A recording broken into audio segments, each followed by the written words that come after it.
Amen. Oui, frère Jean-Panel, c'est à toi la parole. Oui. Bonsoir. Est-ce qu'on m'entend bien? Oui. Oui. Le son est bon? Okay.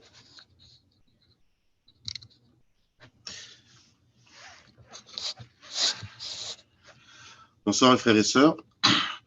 Que la paix et la grâce du Seigneur Jésus soient avec vous tous. C'est toujours un honneur pour moi de pouvoir participer et contribuer, et ce soir pour l'enseignement de la parole de Dieu. Sans plus tarder, je vous inviterai à ouvrir vos Bibles avec moi dans l'Ancien Testament, le premier épître de Samuel, 1er Samuel, chapitre 25. C'est le passage principal dans lequel nous trouverons l'enseignement de ce soir. 1er Samuel, chapitre 25.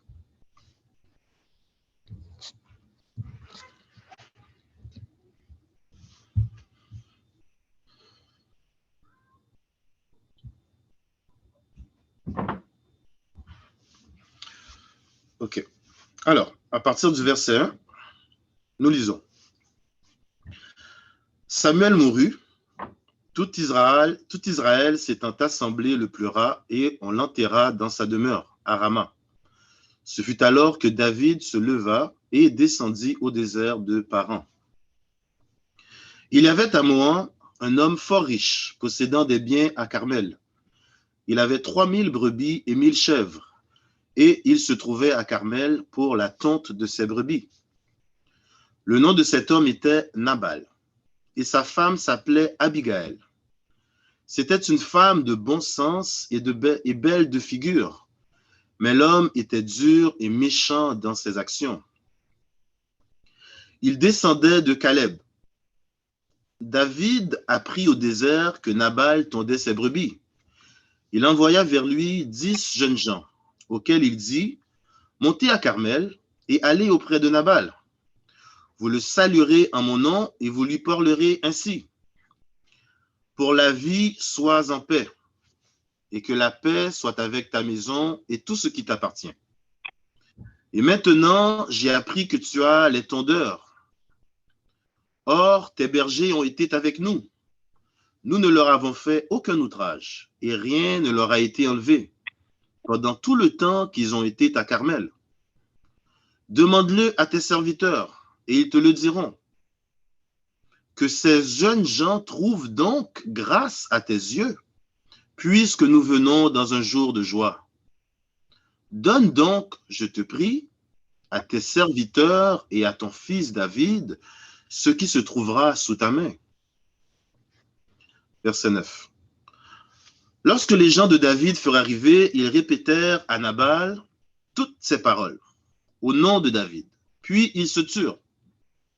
Nabal répondit aux serviteurs de David, « Qui est David? Et qui est le fils d'Isaïe? Il y a aujourd'hui beaucoup de serviteurs qui s'échappent d'auprès de leur maître. Et je prendrai mon pain, mon eau et mon bétail que j'ai tué pour mes tondeurs, et je les donnerai à des gens qui sont je ne sais d'où. » Les gens de David rebroussèrent chemin, ils s'en retournèrent et redirent à leur arrivée toutes ces paroles à David. Alors David dit à ces gens que chacun de vous saigne son épée. Et ils saignèrent chacun leur épée. David aussi saignit son épée, et environ 400 hommes montèrent à sa suite. Il en resta 200 près des bagages.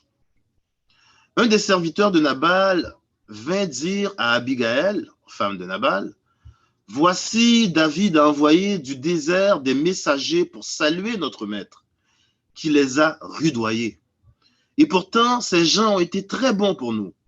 Ils nous ont fait aucun outrage, et rien ne nous a été enlevé tout le temps que nous avons été avec eux lorsque nous étions dans les champs. Ils nous ont nuit et jour servi de muraille, tout le temps que nous avons été avec eux, faisant paître les troupeaux. Sache maintenant et vois ce que tu as à faire, car la perte de notre maître et de toute sa maison est résolue. Et il est si méchant qu'on ose lui parler. » Verset 18. Abigail prit aussitôt 200 pains, 2 outres de vin, 5 pièces de bétail à prêter, 5 mesures de grains rôtis, 100 masses de raisins secs et 200 de figues séchées. Elle les mit sur des ânes et elle dit à ses serviteurs, passez devant moi, je vais vous suivre. Elle ne dit rien à Nabal, son mari. Montée sur un âne, elle descendit la montagne par un chemin couvert. Et voici David et ses gens descendaient en face d'elle, en sorte qu'elle les rencontra. David avait dit, c'est bien en vain que j'ai gardé tout ce que cet homme a dans le désert, et que rien n'a été enlevé de tout ce qu'il possède. Il m'a rendu le mal pour le bien. Que Dieu traite son serviteur David dans toute sa rigueur, si je laisse subsister jusqu'à la lumière du matin qui que ce soit de tout ce qui appartient à Nabal. Verset 23. Lorsqu'Abigail aperçut David, elle descendit rapidement de l'âne, tomba sur sa face en présence de David et se prosterna contre terre. Puis, se jetant à ses pieds, elle dit, « À moi la faute, mon Seigneur.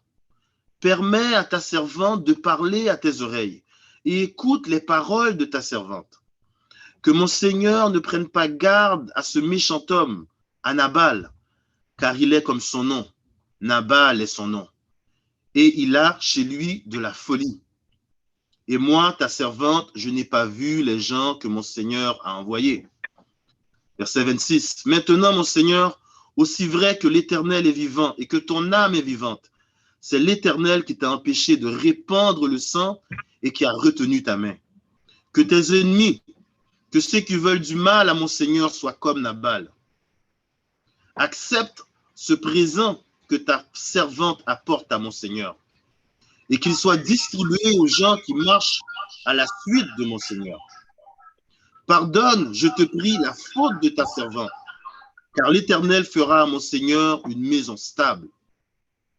Pardonne, car mon Seigneur soutient les guerres de l'Éternel, et la méchanceté ne se trouvera jamais en toi.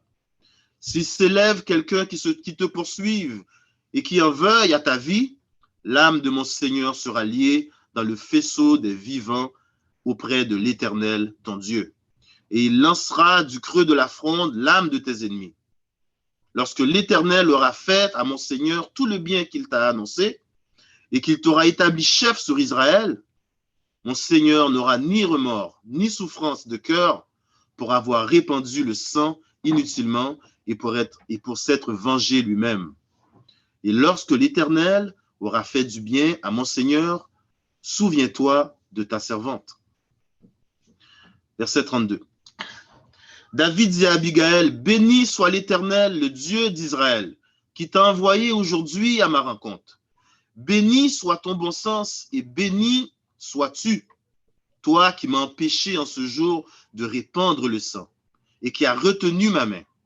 Mais l'Éternel, le Dieu d'Israël, qui m'a empêché de te faire du mal, est vivant. Si tu ne t'étais hâté de venir au-devant de moi, il ne serait resté qui que ce soit à Nabal, d'ici à la lumière du matin. » Et David prit de la main d'Abigail ce qu'elle lui avait apporté et lui dit, « Montre en paix dans ta maison. Vois, j'ai écouté ta voix et je t'ai favorablement accueilli. » Abigail arriva auprès de Nabal, et voici, il faisait dans sa maison un festin comme un festin de roi. Il avait le cœur joyeux, il était complètement dans l'ivresse. Elle ne lui dit autre chose, elle ne lui dit aucune chose, petite ou grande, jusqu'à la lumière du matin. Mais le matin, l'ivresse de Nabal s'étant dissipée, sa femme lui raconta ce qui s'était passé. Le cœur de Nabal reçut un coup mortel et devint comme une pierre. Environ 10 jours après, l'Éternel frappa Nabal et il mourut. David apprit que Nabal était mort et il dit, « Béni soit l'Éternel qui a défendu ma cause dans l'outrage que m'a fait Nabal et qui a empêché son serviteur de faire le mal. L'Éternel a fait retomber la méchanceté de Nabal sur sa tête. » David envoya proposer à Abigail de devenir sa femme. Les serviteurs de David arrivèrent chez Abigail à Carmel et lui parlèrent ainsi. « David nous a envoyés vers toi afin de te prendre pour sa femme. » Elle se leva, se prosterna le visage contre terre et dit, « Voici ta servante sera une esclave pour laver les pieds de tes serviteurs, mon Seigneur. » Et aussitôt Abigail partit, montée sur un âne et accompagnée de 5 jeunes filles, elle suivit les messagers de David et elle devint sa femme. David avait aussi pris Achinoam de Jizréel et toutes les deux furent ses femmes. Et Saul avait donné sa fille Michal, femme de David, à Palti de Golim, fils de Laïch.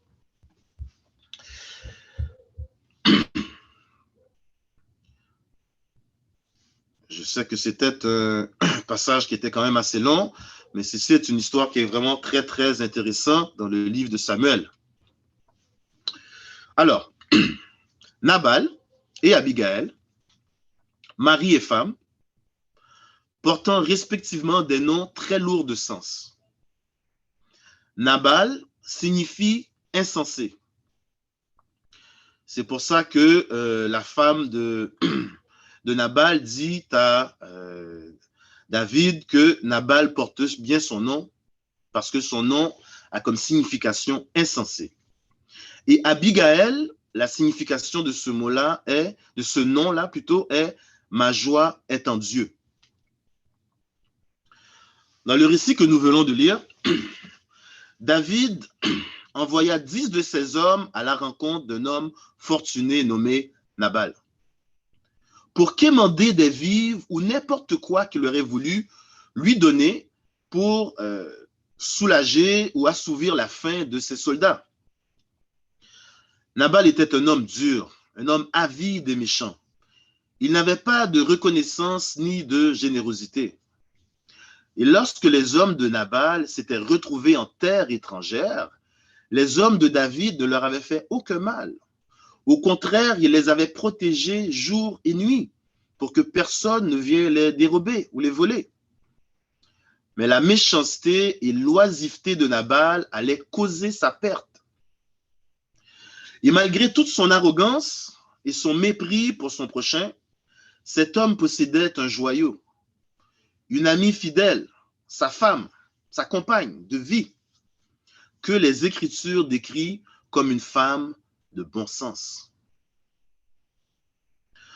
Probablement que la femme de Nabal avait déjà, préalablement dans le passé, essayé de raisonner son mari sans succès.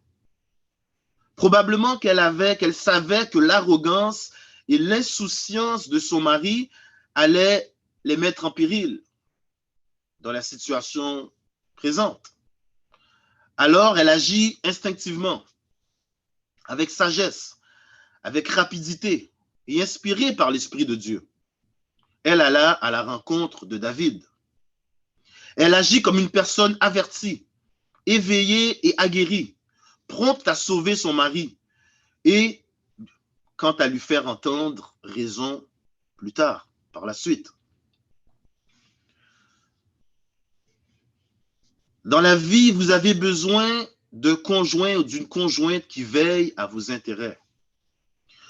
Vous avez besoin d'un ami qui vous prodige des bons conseils, d'un frère ou d'une sœur qui peut vous édifier, vous reprendre avec amour et parfois même avec fermeté. En Jean chapitre 3, verset 16, il est dit que Dieu a tant aimé le monde qu'il a donné son Fils unique, afin que quiconque croit en lui ne périsse point, mais qu'il ait la vie éternelle. Dieu nous a témoigné son amour inconditionnel en sacrifiant son Fils unique. Oui, je dis bien inconditionnel, car nous n'avions pas mérité cet amour. Nous avons ainsi la chance de changer notre vie et de passer de la mort à la vie. L'amour, mais par contre, l'amour inconditionnel n'est pas absolu. Elle ne peut pas être complice ou aveugle. Elle ne peut pas et ne doit pas se manifester occasionnellement seulement. Elle n'est pas sélective et elle n'a pas de préférence. Le vrai amour veut le meilleur pour vous et veut le meilleur de vous.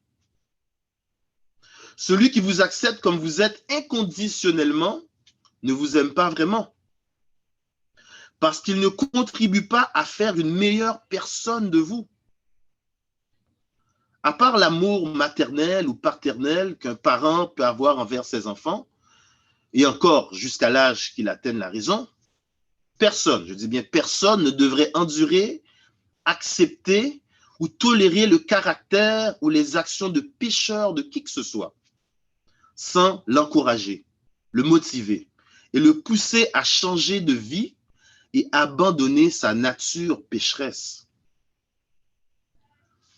En 1 Jean, chapitre 3, verset 18, il est dit, « Petit enfant, n'aimons pas en parole et avec la langue, mais en action et avec vérité.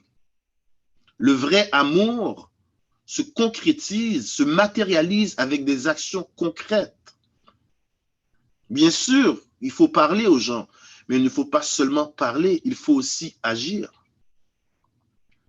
Comment est-ce que je peux dire que j'aime quelqu'un et en même temps cautionner tout ce qu'il fait de mal? Est-ce que je suis vraiment un ami? On dit que Dieu aime les pécheurs, mais qu'il n'aime pas leurs péchés. Être patient avec quelqu'un est une bonne chose.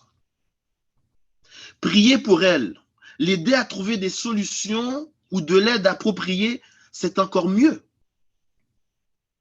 Mais rester silencieux, détourner son regard, ignorer son comportement répréhensible, c'est d'être complice illicitement. Vous devez édifier votre frère, reprendre votre ami, observer vos enfants, discuter des problématiques ou des situations avec votre conjoint ou votre conjointe. Le silence est un complice malsain.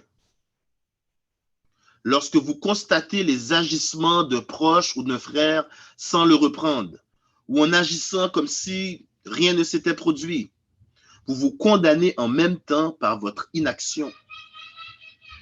Ne vous laissez pas faire ce qui est bien. Je m'excuse. Ne vous lassez pas de faire ce qui est bien, de dénoncer ce qui est mal. Et si on vous ignore, éloignez-vous de ces gens. Prenez avec moi Romains chapitre 16 au verset 17. Romains chapitre 16, verset 17.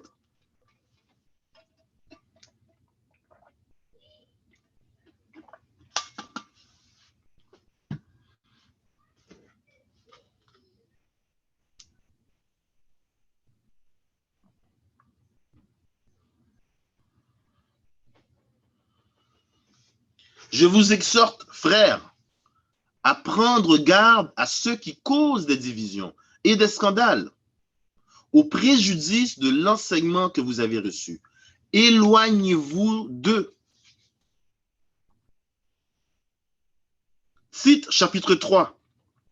Tite chapitre 3, versets 10 et 11. Tite chapitre 3, versets 10 et 11.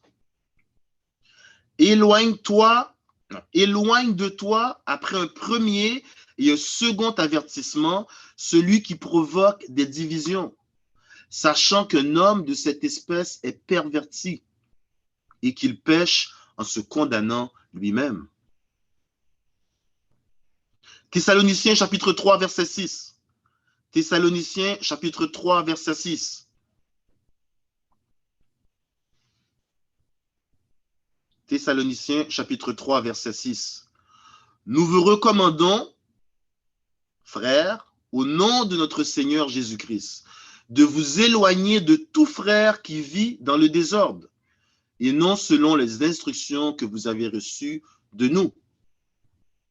C'est la Bible qui le dit.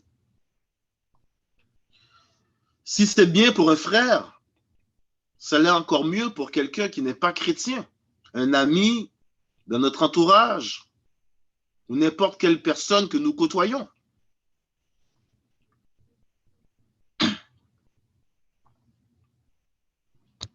Est-ce que nous avons des questions jusqu'à présent?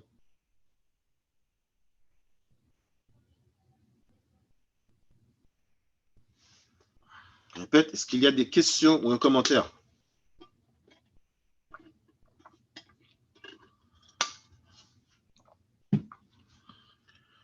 Continuons.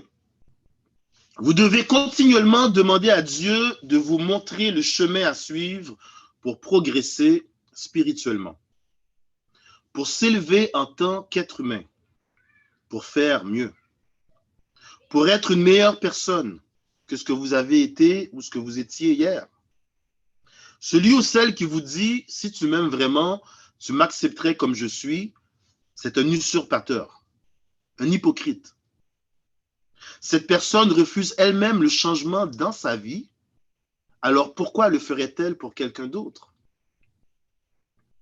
Elle est confortable dans son mode de vie. Elle n'envisage pas de se départir de ses démons. Elle n'en a aucune envie. Elle n'en voit pas la nécessité, le besoin ou encore l'urgence. Elle est bien dans son mode de vie, dans ce qu'elle fait. C'est le genre de personne qui est prêt à accepter ou endurer presque n'importe quoi de votre part pour éviter elle-même de changer. Que ce soit un ami proche, quelqu'un de votre famille ou un mari et sa conjointe ou vice-versa.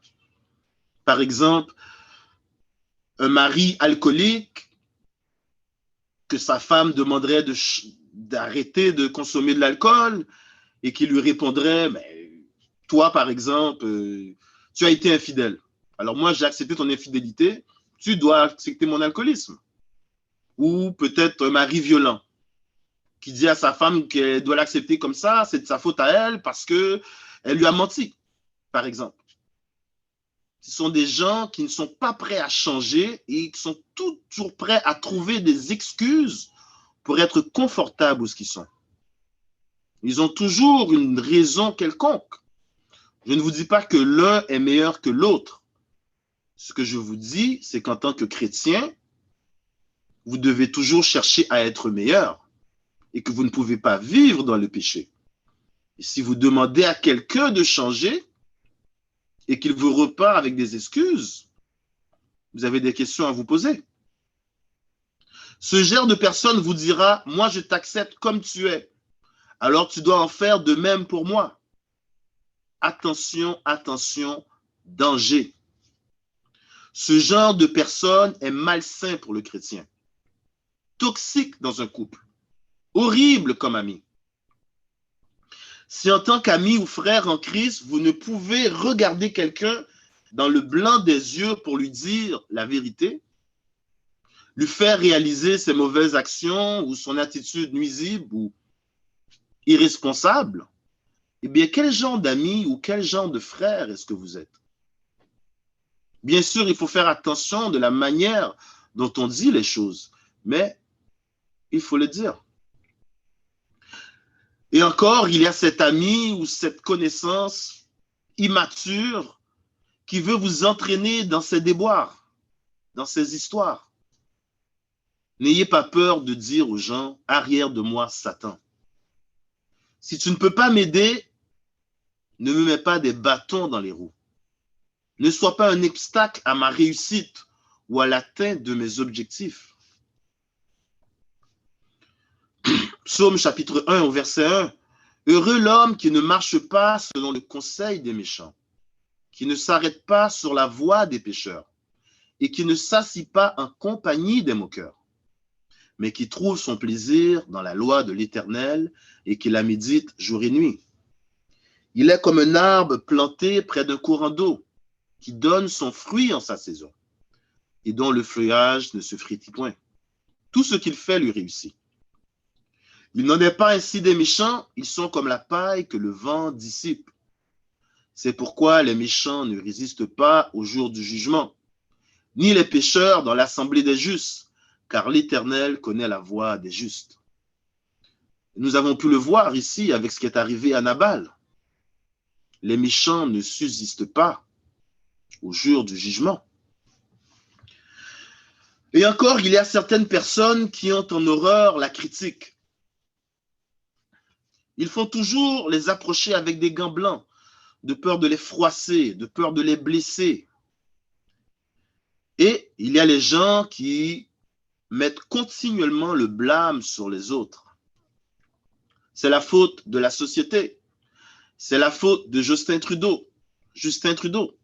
C'est la faute de mon père qui était trop sévère. C'est la faute de ma mère qui ne m'aimait pas vraiment. Mes enfants, ils ne sont pas reconnaissants pour tous les sacrifices que j'ai faits pour eux. Alors je me suis délaissé. Ils ont toujours une raison pour se justifier. Toujours, toujours, toujours. Prenez avec moi Proverbes chapitre 27. Proverbes chapitre 27, versets 5 et 6. Proverbes chapitre 27.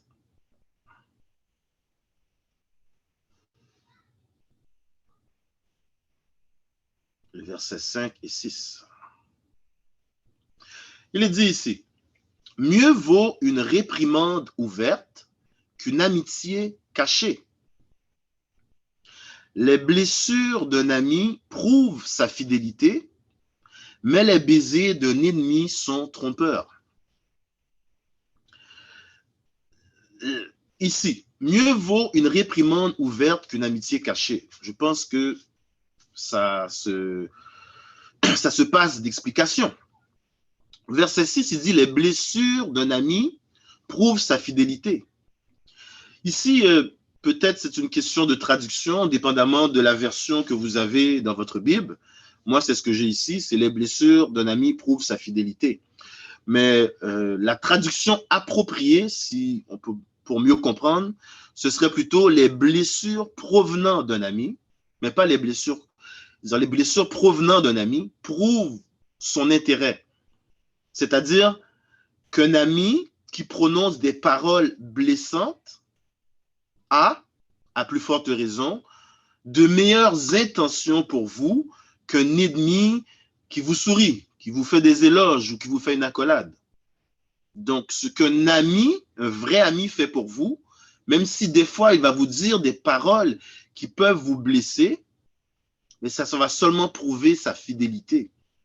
Bien sûr, si votre ami, à chaque fois qu'il vous parle, vous dit des paroles blessantes, questionnez-vous sur cet ami. Proverbe chapitre 12, verset 2. Proverbe chapitre 12, verset 2.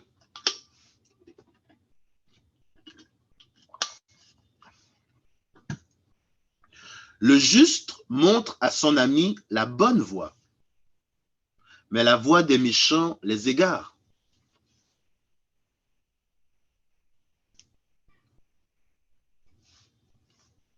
Si vous êtes juste, si vous vivez de manière comme un chrétien, il est tout à fait normal que vous faisiez partie des gens qui vont montrer la bonne voie à votre ami, à vos amis, à vos proches. Est-ce qu'un méchant va montrer une bonne voie à quelqu'un? Probablement pas. Mais ici dit le juste montre à son ami la bonne voie, mais la voie des méchants les égare. Dieu nous accepte comme nous sommes. Il nous ouvre ses bras malgré nos péchés, malgré nos transgressions, malgré des fois notre caractère qui peut être un peu difficile. Mais même nos mauvaises habitudes ou encore des fois même des mauvaises fréquentations. Il fait tout ça dans le but et seulement dans le but de changer notre cœur, dans le but de changer notre vie, dans le but de devenir une nouvelle créature. En 2 Corinthiens chapitre 5, verset 17, il est dit, « Si quelqu'un est en Christ, il est une nouvelle créature. Les choses anciennes sont passées, voici toutes choses sont devenues nouvelles. » La nouvelle créature ne peut plus se mêler avec l'ancienne créature. En Jean chapitre 8, verset 32, dit, « Vous connaîtrez la vérité et la vérité vous rendra libre. Elle vous affranchira. » Maintenant, vous ne pouvez pas marcher comme un affranchi et en même temps marcher comme un esclave.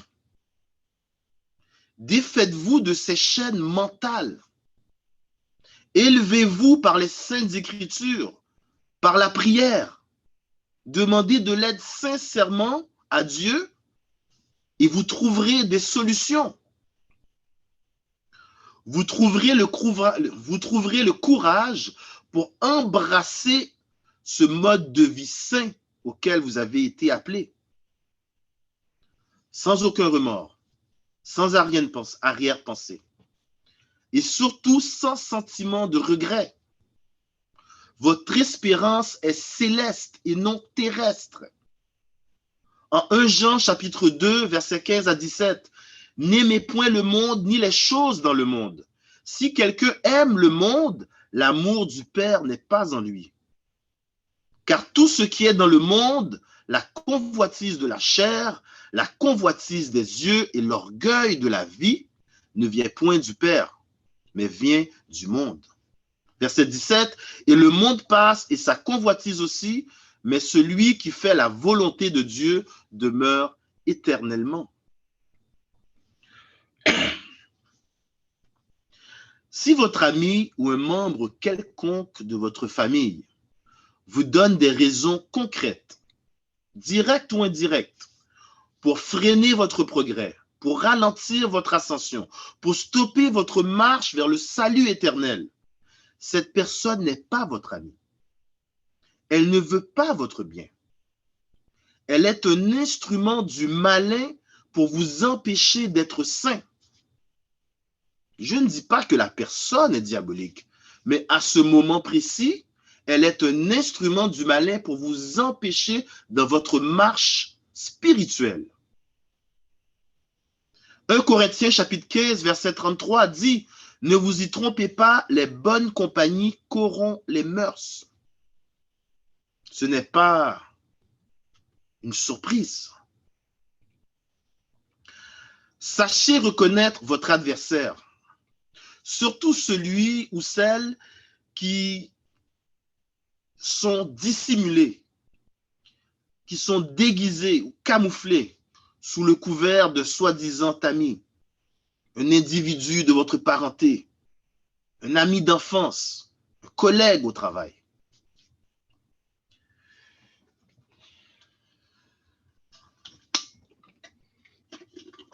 Je ne sais pas si vous avez déjà expérimenté ce collègue ou ce genre de collègue au travail.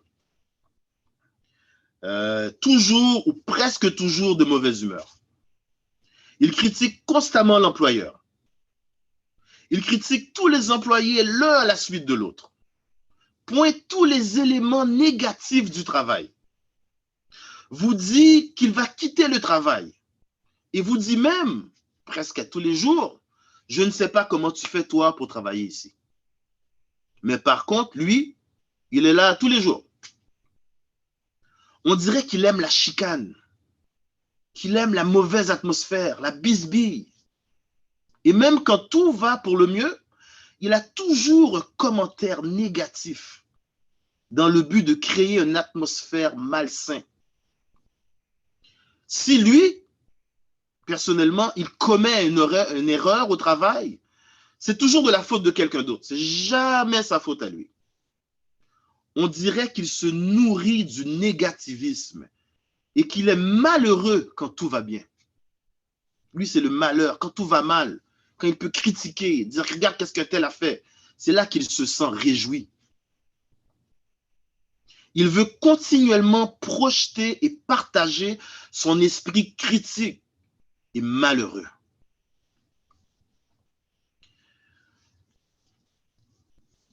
Et malheureusement, le personnage du collègue de travail, malsain ou toxique, se retrouve des fois dans l'assemblée des saints, dans votre famille immédiate, ou même des fois un ami d'enfance ou un proche.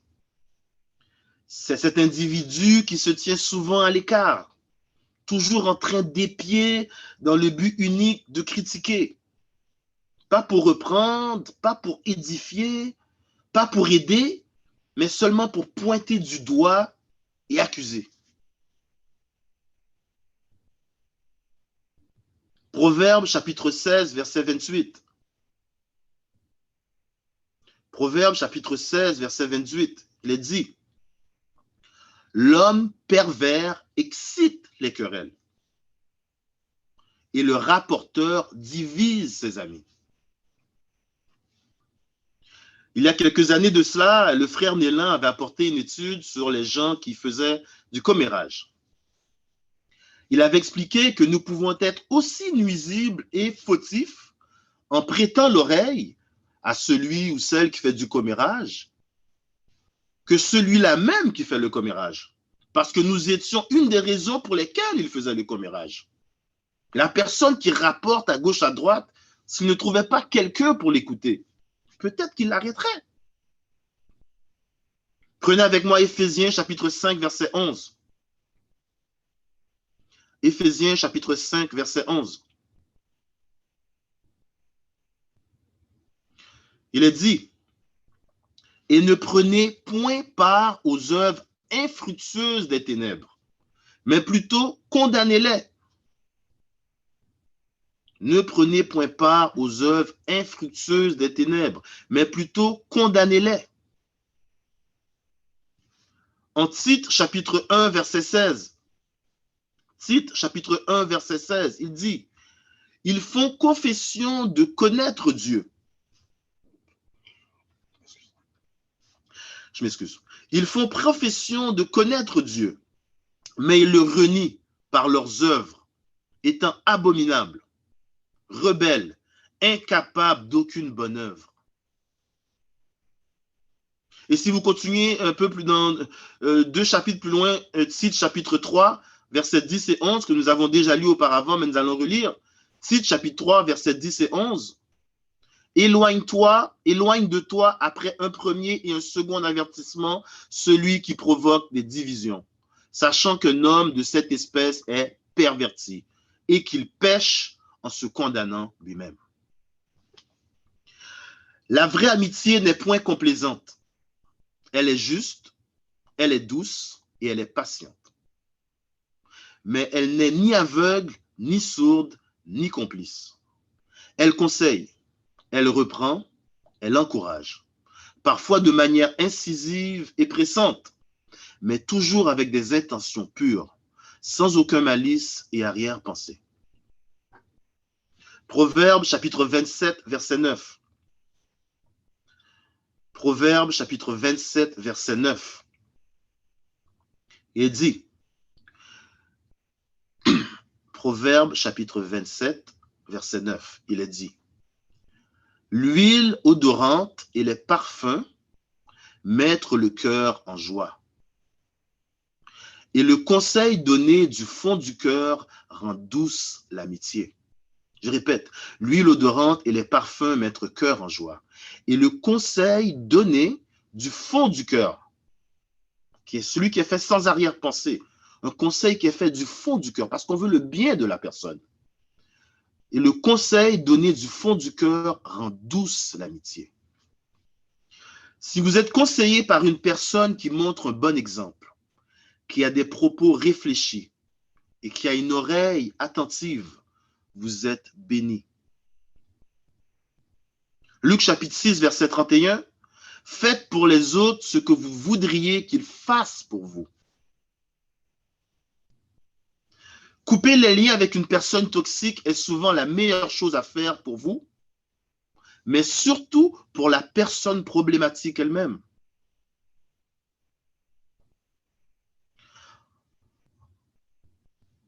Pour conclure, prenez avec moi Jean chapitre 15, versets 13 à 15. Jean chapitre 15, versets 13 à 15.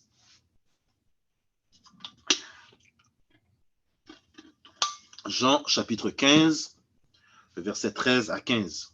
Il n'y a pas de plus grand amour que de donner sa vie pour ses amis. Vous êtes mes amis si vous faites ce que je vous commande. Je ne vous appelle plus serviteur parce que le serviteur ne sait pas ce que fait son maître.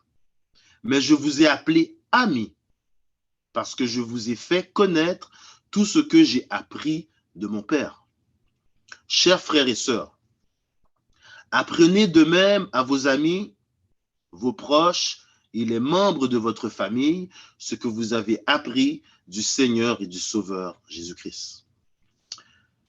Ici se termine l'étude de la parole de Dieu ce matin.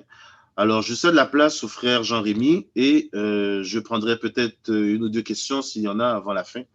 Alors, je laisse la place au frère Jean-Rémy. Merci encore et bonne soirée.